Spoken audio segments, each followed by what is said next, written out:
আসসালামু আলাইকুম ব্যাংকার বন্ধুরা, আশা করি সবাই ভালো আছেন। আমরা ট্রেজারি ম্যানেজমেন্টের বিভিন্ন টপিকস নিয়ে কথা বলছিলাম। আজকে আমরা কথা বলবো ডেরিভেটিভস নিয়ে। আজকে ডেরিভেটিভস নিয়ে আমার ভিডিওর প্রথম পার্ট। এখানে বিভিন্ন টাইপস অফ ডেরিভেটিভস এবং পার্টিসিপেন্টস এর অ্যাডভান্টেজ এবং ডিসঅ্যাডভান্টেজ নিয়ে আমরা কথা বলবো। সবার প্রতি কৃতজ্ঞতা যারা আমার পাশে ছিলেন এতদিন এবং সামনেও থাকবেন। সবার প্রতি অনুরোধ, যারা সাবস্ক্রাইব করেননি অবশ্যই সাবস্ক্রাইব করে নেবেন এবং বেল বাটনে ক্লিক করে রাখবেন। কমেন্টস করে জানাবেন যে কেমন হচ্ছে ভিডিও, আর অবশ্যই শেয়ার করবেন, লাইক দেবেন। আসুন শুরু করা যাক। ডেরিভেটিভস এটা ট্রেজারি ম্যানেজমেন্টের খুব কমন একটি শব্দ। ডেরিভেটিভটা বেসিক্যালি হচ্ছে, এটা এমনভাবে ডিফাইন করা হয় যে অন্য একটা আন্ডারলাইন এসেটের মাধ্যমে আর একটা সিদ্ধান্তমূলক একটা বিষয়কে তৈরি করা হচ্ছে ডেরিভেটিভস। এখানে বিভিন্ন জায়গায় বিভিন্ন রকম সংজ্ঞা পাবেন। যে একটা সহজ জিনিস, সহজ সংজ্ঞা, যে something that is based on another source, এটাকে আসলে এক কথায় ডেরিভেটিভস বলে। যেমন এখানে আমি কয়েকটা সংজ্ঞা নিয়ে এসেছি। ডেরিভেটিভস আর financial contracts known as derivatives are those whose value is based on an underlying asset or group of asset. এই গ্রুপ অফ অ্যাসেট গুলো কি কি হতে পারে? Stock, bonds, currencies, commodities and market index আর among the frequently used asset. অর্থাৎ এই জিনিসগুলো, এছাড়া আরো অনেক বিষয় আছে, এগুলোকে বেস করে যে আপনি অন্য আরেকটা প্রোডাক্ট তৈরি করলেন। প্রোডাক্ট বলতে কি, এই প্রোডাক্টটা কিন্তু আসলে দৃশ্যমান কোনো প্রোডাক্ট না। সেটা হলো, যেমন ধরেন আপনার কাছে একটা বন্ডস আছে, এই বন্ডের দাম 1,00,000 টাকা। এই বন্ডের 1,00,000 টাকার উপর ভিত্তি করে আপনি আরেকজনের সাথে একটা ফাইন্যান্সিয়াল কন্ট্রাক্ট করলেন যে সে এই বন্ডকে রেখে আপনার কাছ থেকে সে কিছু টাকা নিল, আপনি আবার একটা সময় তার কাছ থেকে সে টাকা ফেরত পেলেন। অনেকটা কোনো একটা বিষয়কে আমরা যেটা সহজ কথায় কোনো কিছুকে বেস করে আমরা যে টাকা ধার দেওয়া, টাকা ধার দিই কাউকে এবং সেটা পরবর্তীতে সে টাকা ফেরত দেওয়া হয়, তো এই ধরনের একটা ইস্যু। আমি ঠিক এক্স্যাক্টলি আমি বলতে পারছি না, মানে এক্স্যাক্ট এটার বিপরীতে কি হবে সেটা না, আমি বোঝানোর জন্য টাকার উদাহরণটা নিয়ে আসলাম। তো এখানে এই যে আন্ডারলাইন অ্যাসেটগুলো থাকে, স্টক থাকে, বন্ডস থাকে, বিভিন্ন কারেন্সি থাকে, কমোডিটি থাকে। সে কমোডিটি কীরকম হয়? যে আমি কোনো জুস তৈরি করি, আপেলের জুস বা আমের জুস তৈরি করি। এখন প্রত্যেক বছর, সারা বছর তো আর আম পাই না। এখন যে আম চাষ করে, আমের যে কৃষক রাজশাহী বা চাঁপাইনবাবগঞ্জে, তাদের সাথে আমি একটা চুক্তি করলাম, বা সে আমার সাথে একটা চুক্তি করলো যে বছরের একটা নির্দিষ্ট সময় সে আমাকে এই পরিমাণ আম দেবে। তো এই চুক্তিটা আগে থেকে আমরা করে রাখছি।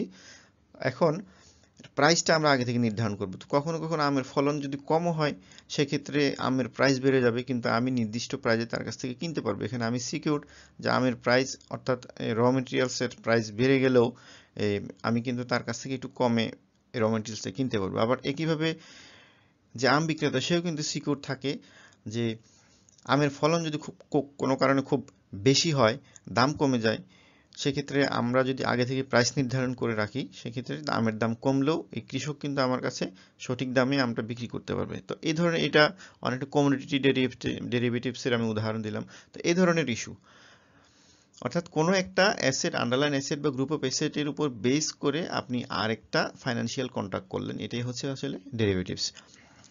এ সিকিউরিটি অর কন্ট্রাক্ট, মানে ডেরিভেটিভস হচ্ছে এক ধরনের সিকিউরিটি অথবা এক ধরনের contract whose value is dependent on or derive from the value of something underline asset. একই, আমি কয়েকটা সংজ্ঞা নিয়ে আসি, সাধারণত যেটা আপনাদের ভালো লাগে, সুন্দর লাগে, সহজ লাগে সেটা আপনারা লিখবেন, অথবা সবগুলো কিন্তু লিখতে পারেন। আবার বলা হচ্ছে যে a derivatives is a contract between two parties which derives its value অবলিক price from an underlying asset. একই জিনিস। Business could purchase currency forward contracts to hedging its currency risk. যেমন অনেকে যারা কারেন্সি নিয়ে বেচা কেনা করে, অর্থাৎ ফরেন কারেন্সি মার্কেটে কারেন্সি এক্সচেঞ্জ করে, কারেন্সি কেনা বেচা করে, তারা কিন্তু এই যে ডেরিভেটিভসের মাধ্যমে কারেন্সি রিস্ক হেজ করে। হেজটা কি? আসলে হেজ হচ্ছে রিস্ককে মিনিমাইজ করা। হেজিং এর শব্দ হচ্ছে রিস্কের মিনিমাইজ করা। তো এখন যারা কারেন্সি বেচা করে, তাদেরকে কারেন্সি রিস্ক আছে, কারেন্সি ভ্যালু ওঠানামা করার কারণে, তো ওরা ডেরিভেটিভস ইউজ করার মাধ্যমে কিন্তু তাদের এই কারেন্সি রিস্কটাকে তারা মিনিমাইজ করতে পারে। তো 4 ধরনের ডেরিভেটিভস আছে, এটা হচ্ছে ফরওয়ার্ডস, ফিউচার্স, অপশন, সোয়াপ। আমি 4 ধরনের ডেরিভেটিভস আজকের ভিডিওতে আলোচনা করব না, আমি পরের ভিডিওতে আর বিস্তারিত কথা বলবো। আজকের ভিডিওতে আমি ডেরিভেটিভস নিয়ে, যদি শুধু ডেরিভেটিভস নিয়ে কোনো প্রশ্ন আসে বা অ্যাডভান্টেজ বা এর পার্টিসিপেন্ট কারা, এদের নিয়ে আমি আলোচনা করব। পরের ভিডিওতে ডেরিভেটিভসের টাইপগুলো নিয়ে কথা হবে এবং ডেরিভেটিভসের যে রিস্ক থাকে রিস্কগুলো নিয়ে কথা বলবো। তো আপনারা শুধু মনে রাখবেন 4 ধরনের ডেরিভেটিভস আছে, সেটা হচ্ছে ফরওয়ার্ডস, ফিউচার্স, অপশনস এবং সোয়াপস। আচ্ছা, there are various other reasons behind the use of derivatives contract. আচ্ছা, এই যে ডেরিভেটিভস কন্ট্রাক্টগুলো ইউজ করা হয়, কেন ব্যবহার করা হয়, তো আমি কয়েকটা কারণ এখানে নিয়ে আসছি, সবগুলোর বিস্তারিত আমি লিখিনি। এখানে একটা কথা বলে রাখি, আমাকে কিন্তু অনেকে নক করেন যে নোট দেওয়ার জন্য। তো আমার কাছে যেমন অনেকে বলেন যে এখানে বিস্তারিত নোট আকারে লিখে দেন, বা এটা আমাকে কিভাবে দেবেন বা পাওয়া যায়।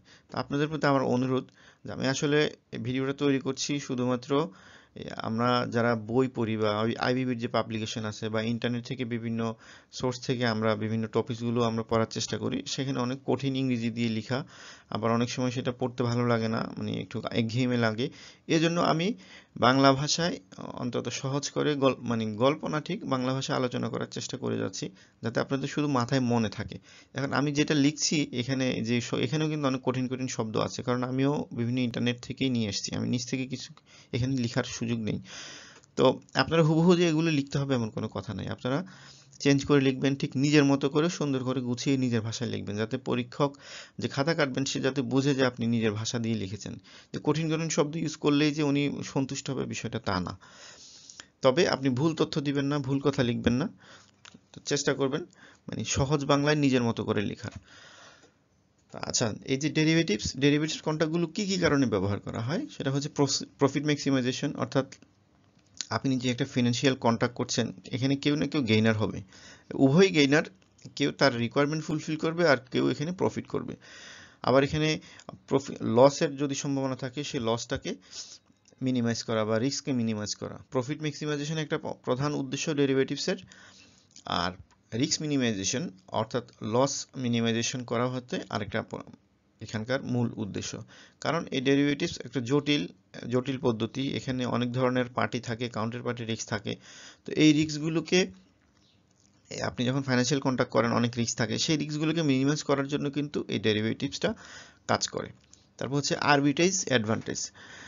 এই ডেরিভেটিভসের মাধ্যমে আরবিট্রেজ অ্যাডভান্টেজ পাওয়া যায়। এই আরবিট্রেজটা আসলে কি? আরবিট্রেজটা হচ্ছে রিস্ক ফ্রি ট্রানজেকশন। আপনি অনেক সময় এমন একটা ট্রানজেকশন করলেন যেখানে কোনো রিস্ক থাকবে না, মানে একেবারে রিস্ক, কোনো ধরনের রিস্ককেই আপনি নেবেন না, একদম রিস্ক জিরো করে যে ট্রানজেকশনটা হয় বা রিস্ক জিরো করে কোনো ট্রানজেকশন করার যে পদ্ধতি, সেটাই হচ্ছে আরবিট্রেজ। তো এই ডেরিভেটিভস ইউজ করে, কিছু কিছু ডেরিভেটিভস আছে যেগুলো ইউজ করলে কিন্তু আপনার আরবিট্রেজ অ্যাডভান্টেজ পাওয়া যাবে, অর্থাৎ আপনার কোনো রিস্ককে আপনাকে গ্রহণ করতে হবে না, আপনি রিস্ক ফ্রি ট্রানজেকশন করতে পারবেন। যেমন এখানে কি বলছি, যে buying a good or security at a discount in one market and selling it at premium on the other market is known a arbitrage trading. তো one can gain from the disparities in the commodities price between the two market in this way. অর্থাৎ আপনি এক market থেকে কোনো একটা product কিনলেন, কিনে শুধু ডিসকাউন্টে প্রিমিয়ামে এটার সাথে কিছু যোগ করে আপনি অন্য মার্কেটে যদি বিক্রি করতে পারেন, তো এখানে এটাকে আরবিট্রেজ ট্রেড বলা হয়। তো এই যে আরবিট্রেজ ট্রেডটা কিন্তু আপনি একটা ডেরিভেটিভস একটা কমোডিটি প্রাইসকে এর মধ্যে যদি কমোডিটি প্রাইসের উপর বেস করে যদি এই ট্রেডিংটা করেন, সেক্ষেত্রে আপনার এখানে কোনো রিস্ক থাকে না। অর্থাৎ এই আরবিট্রেজ অ্যাডভান্টেজটা নেওয়ার জন্য ডেরিভেটিভসকে ইউজ করা হয়। দেন প্রোটেকশন এগেইনস্ট মার্কেট ভোলাটিলিটি। আপনার যে মার্কেট, আমাদের ভোলাটাইল যে মার্কেট, সেখানে কিন্তু বিভিন্ন প্রাইসের ওঠানামা করে। তো এখানে আপনি যদি কোনো একটা আন্ডারলাইন অ্যাসেটের উপর বেস করে একটা ডেরিভেটিভস গ্রহণ করেন, এবং সেক্ষেত্রে কিন্তু আমি যে উদাহরণ দিয়েছিলাম এর আগে, মার্কেট ভোলাটাইল হইলেও আপনার প্রাইসের যে প্রোটেকশন, যে আমের উদাহরণ দিয়েছিলাম, এটাও তাই, যে আপনাকে ভোলাটাইল মার্কেটে আপনাকে প্রোটেকশন দেয় এই derivatives. It provide protection from risk resulting from change in assets price. একটা অ্যাসেটের প্রাইস ওঠানামার কারণে যে রিস্ক থাকে, সেই রিস্ককে এটা protection দেয়। The derivatives market has product that can help and protect from a drop of the value of the stock that hold. অর্থাৎ আপনার কাছে যে স্টকটা আছে সেটার মার্কেট প্রাইস ওঠানামা করার কারণে আপনার যে রিস্ক হওয়ার সম্ভাবনা, সেটাকে কিন্তু আপনাকে প্রোটেকশন দেয় এই ডেরিভেটিভস। তারপর হচ্ছে park surplus funds. Park surplus fund হচ্ছে আপনার এমন একটা পদ্ধতি যেখানে একটা প্র্যাকটিস, যেখানে আপনার যদি কোনো এক্সেস মানি থাকে, আপনার কাছে কোনো এক্সেস ফান্ড থাকে, এক্সেস মানি থাকে, এটাকে আপনি কোথাও সেফে রাখতে পারেন এবং পাশাপাশি একটা বিজনেসে এটাকে ইনভলভ করতে পারেন। সেক্ষেত্রে আপনার কোনো রিস্ক নাই, মানে অর্থাৎ আপনার যে সারপ্লাস মানিটা সেটা কমে যাওয়ার, এটার ভ্যালু কমে যাওয়ার সম্ভাবনা নাই, একদম লো রিস্ক থাকে এবং আপনার যতদিন এটা প্রয়োজন না হয় ততদিন সেটা আপনি সেখানে ইউজ করতে পারেন। এটা গভর্নমেন্ট ইউজ করে, ইন্ডিভিজুয়ালরা ইউজ করে। The past surplus funds typically refers to the practice of temporarily placing excess money or funds into a safe, low-risk investment or account until they are needed for future use. This can be done by individual business or governments. অর্থাৎ এই derivatives, এই যে park surplus যে fund, এই ফান্ডের কাজেও আপনার এই ডেরিভেটিভসটাকে আপনি ইউজ করতে পারেন। তারপর এফিশিয়েন্ট ইউজ অফ ফান্ড, আপনার যে ফান্ডগুলো আছে আপনার সেই ফান্ডগুলোকে এফিশিয়েন্টলি আপনি ইউজ করার জন্য ডেরিভেটিভস ব্যবহার করতে পারেন। Most derivatives are margin powered, anyone able to invest in them with only a small amount of own money. This can help to spread money out among a variety of investments to maximize returns while avoiding putting too much money in one area. অর্থাৎ আপনার কাছে যদি কোনো fund থাকে, আপনি একটা নির্দিষ্ট এরিয়াতে এই ফান্ডটাকে ইনভেস্ট না করে আপনি বিভিন্ন ডেরিভেটিভস ইউজ করে বিভিন্ন এরিয়াতে অল্প অল্প করে আপনার ফান্ডগুলো আপনি ব্যবহার করতে পারেন এবং এই আপনার প্রফিটটাকে ম্যাক্সিমাইজ করতে পারেন। তো এই যে কাজগুলো করার জন্য আসলে ডেরিভেটিভসগুলো ব্যবহার করা হয়, এটাকে আপনি ডেরিভেটিভসের একটা অ্যাক্টিভিটি হিসেবেও বলতে পারেন। এবারে আসুন আমরা দেখি যে এই ডেরিভেটিভস মার্কেটের পার্টিসিপেন্ট কারা, অর্থাৎ কারা এই ডেরিভেটিভস মার্কেটটাকে ইউজ করে, ডেরিভেটিভ মার্কেটে পার্টিসিপেট করে। প্রথমে হচ্ছে হেজার্স। হেজার্স কারা? হেজার হচ্ছে যারা সবসময় রিস্ক মিনিমাইজ করেই তারা মার্কেটে অর্থাৎ কারেন্সি মার্কেটে বা ফান্ডিং মার্কেটে তারা পার্টিসিপেট করে। অর্থাৎ এরা হচ্ছে কোনো রিস্কি এরিয়াতে গেলে ওরা আগে রিস্ক মিনিমাইজ করার চেষ্টা করে, অর্থাৎ ফুল রিস্ক টেক করে না কিংবা রিস্ক একদম অ্যাভয়েডও করে না, অর্থাৎ রিস্ককে ওরা কম রিস্কি জায়গায় ওরা কাজ করতে চায়। The stock market trading avoid taking risk, the protect their investment portfolio from market risk and price fluctuation, they are aiming for derivative market. অর্থাৎ এই যে হেজার যারা রিস্ককে মিনিমাইজ করে, উদ্দেশ্য ওদের হচ্ছে প্রফিট করা এবং প্রফিট করতে গিয়ে যদি রিস্ক আসে, রিস্কটাকে যাতে কম রিস্ক আসে বা রিস্কটাকে মিনিমাইজ হয়, এই জন্য ওরা বিভিন্ন ডেরিভেটিভস ইউজ করে। তো হেজারদেরকে আমরা বলি যারা রিস্ক মিনিমাইজ করে মার্কেটে থাকে, মার্কেটে তার ইনভেস্টমেন্ট করে, ফান্ডিং করে, বেচা কেনা করে, তাদেরকেই আমরা হেজার বলি। হেজারদের হচ্ছে ওরা রিস্ককে অ্যাভয়েডও করবে না, রিস্ককে আবার একেবারে পুরোপুরি রিস্ক নিয়েও কাজ করবে না, এরা রিস্ককে জাস্ট মিনিমাইজ করার জন্য ওরা ডেরিভেটিভস মার্কেটের বিভিন্ন ডেরিভেটিভস ইউজ করে থাকে। স্পেকুলেটরস হচ্ছে কারা? স্পেকুলেটরস হচ্ছে যারা আন্ডারলাইন অ্যাসেটের বা তাদের যে ফান্ডিং এর যে মার্কেটে রিস্ককে টেক করে। অর্থাৎ আমরা জানি যে রিস্ক এবং রিটার্নের মধ্যে একটা সম্পর্ক আছে, যত রিস্ক তত রিটার্ন, যত কম রিস্ক তত কম রিস্ক। এই জন্য এই যারা স্পেকুলেটরস আছে এরা কিন্তু রিস্ককে নিয়েই কাজ করে, এই জন্য ওরা কিছু ডেরিভেটিভস ইউজ করে এবং ডেরিভেটিভস মার্কেটে ওরা এক ধরনের পার্টিসিপেন্টস, যে to make money they want to take on risk. অর্থাৎ ওরা যেসব প্রোডাক্টের রিস্ক আছে সেই প্রোডাক্ট নিয়ে এরা বেশি কাজ করে, অর্থাৎ ওদের প্রফিট ম্যাক্সিমাইজেশনই ওদের মূল উদ্দেশ্য থাকে। দেন হচ্ছে মার্জিন ট্রেডার। মার্জিন ট্রেডারকে যা অনেকে আছে যে একটা লামসাম একটা ডিপোজিট দিয়ে ওরা একটা ফাইন্যান্স ট্রানজ্যাকশনে ইনভলভ হয়, তো এরাও কিন্তু ওই যে তাদের যে মার্জিন দিয়ে ওরা কাজ শুরু করে, মার্জিন ডিপোজিট করে ওরা ফান্ডিং করে বা একটা মার্কেটে ওরা তাদের অ্যাক্টিভিটি চালাতে চায়, সেক্ষেত্রে তারা যে মার্জিন দেয় সেই মার্জিনের এগেইনস্টে কিন্তু তারা কোনো না কোনো ডেরিভেটিভস ইউজ করে। দেন হচ্ছে আরবিট্রেজার্স। আরবিট্রেজার্স কারা? এরা একদম ফ্রি ওরা ট্রেড করতে চায়, ওরা কোনো ধরনের রিস্ক অ্যাভয়েডও করবে না এবং এখানে ওরা কোনো রিস্ক মিনিমাইজও করার উদ্দেশ্যে ওরা কাজ করবে না। এখানে যেমন ওরা রিস্ক, স্পেকুলেটরস হচ্ছে ওরা একেবারে রিস্কটা টেক করছে, হেজাররা রিস্ককে মিনিমাইজ করছে, আর আরবিট্রেজ হচ্ছে এরা একদম রিস্ক ফ্রি ট্রানজেকশন করবে। এদের ফরেন এক্সচেঞ্জ মার্কেট বা যে কোনো মার্কেট থেকে ওরা যখন কোনো প্রফিট নিতে চায়, এরা এমন একটা ডেরিভেটিভস খুঁজে নিবে যেখানে কোনো রিস্ক নাই। This earn money by taking advantage of low risk market defects. They acquire securities at a discount in one market and sell them at a premium in another market at the same time। অর্থাৎ আপনি একটা market থেকে কোনো একটা product কিনলেন, কিনে সেটা অন্য একটা মার্কেটে আপনি প্রিমিয়াম যোগ করে বিক্রি করে দিলেন, আপনার কোনো রিস্ক নেই। এখানে হয়তো মার্জিন খুব কম থাকে, মানে প্রফিট খুব কম থাকে, কিন্তু রিস্ক একদম থাকে না। তো এই আরবিট্রেজারও কিন্তু এই ডেরিভেটিভস মার্কেটের প্রোডাক্ট ইউজ করে। ডেরিভেটিভসের কিছু অ্যাডভান্টেজ আছে, কিছু ডিসঅ্যাডভান্টেজ আছে, এগুলো নিয়ে অনেক লেখালেখি আছে, আমি খুব সংক্ষেপে একটু আলোচনা করছি। অ্যাডভান্টেজগুলো হচ্ছে এই হেজিং এর মাধ্যমে আপনার রিস্ককে এক্সপোজার করা হয়, অর্থাৎ রিস্ককে প্রিভেন্ট করা হয়, রিস্ককে মিনিমাইজ করা হয়। আবার যারা মানে রিস্ক কে নিয়ে টেক করে তাদেরকেও বিভিন্ন প্রিভেন্ট করা হয়। আবার অনেকে যারা একদম কম রিস্ক নিয়ে কাজ করতেছে তাদের জন্য সুবিধা, এখানে ডেরিভেটিভসের কারণে রিস্কটা অনেক কমে যায়, রিস্ক মিনিমাইজ হয়ে যায়। এরপর হচ্ছে আন্ডারলাইন অ্যাসেট প্রাইস ডিটারমিনেশন। সেটা হচ্ছে আমরা জানি যে ডেরিভেটিভসটা হচ্ছে অন্য একটা আন্ডারলাইন অ্যাসেটকে বেস করে আরেকটা ট্রানজেকশন করা।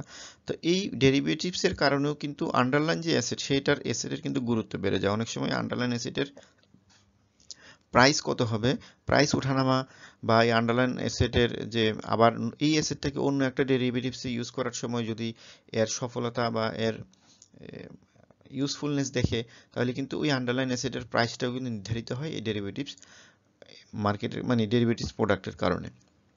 দেন market efficiency, market derivatives use করে মার্কেটে এফিসিয়েন্ট করা হয়, অর্থাৎ ওই কারেন্সি মার্কেট বা এই সেল বাইয়ের যে মার্কেট, যে ফান্ডিং মার্কেট, যেখানে ডেরিভেটিভসটা ইউজ করা হয়, এই ডেরিভেটিভস কারণে এই মার্কেটটাও কিন্তু ইফিসিয়েন্ট হয়। কারণ আপনি যখন অনেকগুলো আন্ডারলাইন অ্যাসেটকে বেস করে আপনি ট্রানজেকশন করবেন, আপনার ডেরিভেটিভসগুলো খুব অ্যাক্টিভলি কাজ করবে, এই মার্কেটটাতে কিন্তু ইফিসিয়েন্ট মার্কেট হিসেবে অন্যের কাছে পরিচিত হবে এবং ইনভেস্টমেন্ট বাড়বে, এখানে অন্যদের এখানে ইনভেস্টমেন্ট বাড়বে, অন্যরা এই মার্কেটটাকে অ্যাক্সেস করতে চাইবে। তারপর 4 নাম্বার হচ্ছে access to unavailable asset or market. এটার একটা অ্যাডভান্টেজ হচ্ছে ডেরিভেটিভ মার্কেটে সহজে আপনি অ্যাক্সেস করতে পারেন, অর্থাৎ ডেরিভেটিভস প্রোডাক্ট দিয়ে এই মার্কেটে আপনি সহজে অ্যাক্সেস করতে পারেন। আপনি যেটা আপনার কাছে একটা দুষ্প্রাপ্য বা আপনি সহজে, সে ধরেন আপনি একা একা ইন্ডিভিজুয়ালি কোনো বন্ড কিনা বা কোনো কিছু কিনতে গেলে আপনার যে আপনি ডিফিকাল্টিজ ইউজ করবেন, কিন্তু আপনি ডেরিভেটিভসের মাধ্যমে এই মার্কেটে আপনি সহজে অ্যাক্সেস করতে পারবেন। তারপর হচ্ছে কস্ট এফিসিয়েন্সি, আপনি সেটা হচ্ছে যে রিস্ককে যেখানে মিনিমাইজ করা হচ্ছে, রিস্ককে টেক করে বা রিস্ককে মিনিমাইজ করা হচ্ছে, সেক্ষেত্রে কিন্তু ডেরিভেটিভসকে প্রপারলি ইউজ করা হচ্ছে।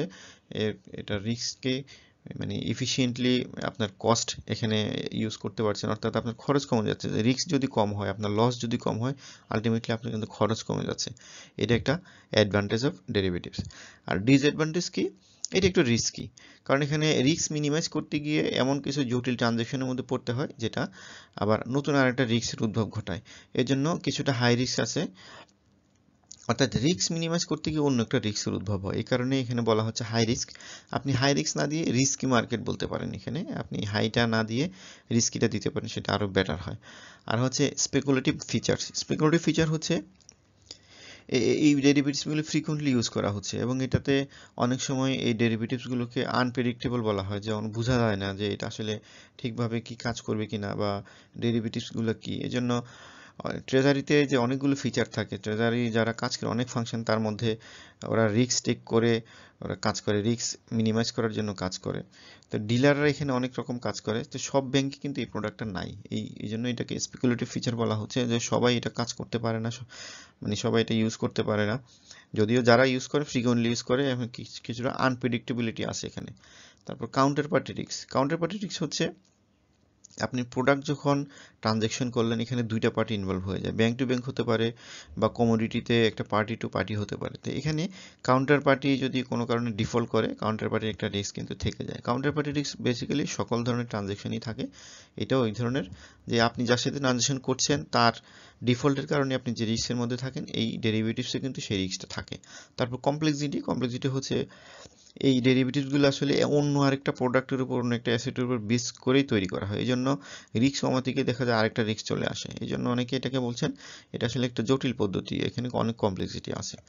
তো যাই হোক, আমরা ডেরিভেটিভস নিয়ে আজকে টাইপ এবং পার্টিসিপেন্টস নিয়ে অ্যাডভান্টেজ ডিসঅ্যাডভান্টেজ নিয়ে কথা বললাম। সামনে আমরা ডেরিভেটিভসের বিভিন্ন পদ্ধতিগুলো নিয়ে বিস্তারিত কথা বলবো এবং এটার সাথে কি কি রিস্ক জড়িত থাকে সেটা নিয়ে কথা বলবো। আশা করি সাথেই থাকবেন, পাশে থাকবেন। সবার কাছে আবারও অনুরোধ, যারা সাবস্ক্রাইব করেনি সাবস্ক্রাইব করে নেবেন এবং শেয়ার করবেন অন্যদেরকে, যারা অন্যরা উপকৃত হয়। লাইক বাটনে একটু ক্লিক করবেন যদি আমার ভিডিও ভালো লেগে থাকে এবং কমেন্টস করে জানাবেন কেমন হচ্ছে। আর আপনারা কোন টপিকস নিয়ে জানতে চাইলে অবশ্যই জানাবেন আমাকে। সে পর্যন্ত সবাই ভালো থাকুন, সুস্থ থাকুন। আবার দেখা হবে। আমার জন্য দোয়া করবেন। সবার প্রতি অনেক অনেক শুভকামনা রইল। সবাইকে অনেক শুভেচ্ছা। আসসালামু আলাইকুম রহমতুল্লাহ।